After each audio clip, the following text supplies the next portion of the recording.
Game and Watch naman siya. Wow, angas. Dual screen siya. Vintage na Digivice kung tawagin. Nabibili dati ito. Year 1997 lumabas. Tapos ito naman tinatawag na Pokédex. Ganda niyan ah. Colored yan. Tapos manghuhuli ka ng Pokemon gamit to. Ayun, same lang din siya. Kasi yung first version to, dito yung screen niya. And then, dito yung control. Ay, so parang bumalik tayo sa pagkabata. Bala ng mga family computer.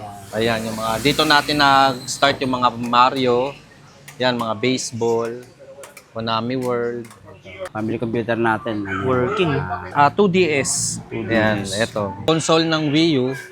Isang set na yan, may hard disk na naka-modified na. Bali, marami na siyang game sa hard disk. Pinakaunang release na PSP. Fat model. Tapos ito naman yung pangalawa. Second generation po, version 2. Yan, iPad yan, sir. iPad Touch. Meron pa. Ayos ah.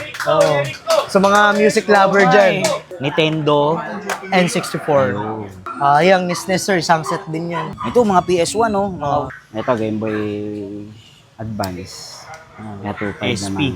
Yun yung colored na, yung may ilaw na. Kung tawagin bootleg, mga hindi original, 50 pesos po isa. 50 pesos. Mga original Pokemon toys. Kasi ito may mga accessories pa tayo ng Pokemon. So, every first Sunday of the month, punta na lang po kayo rito sa Game Boy Philippines. We-waste nyo lang.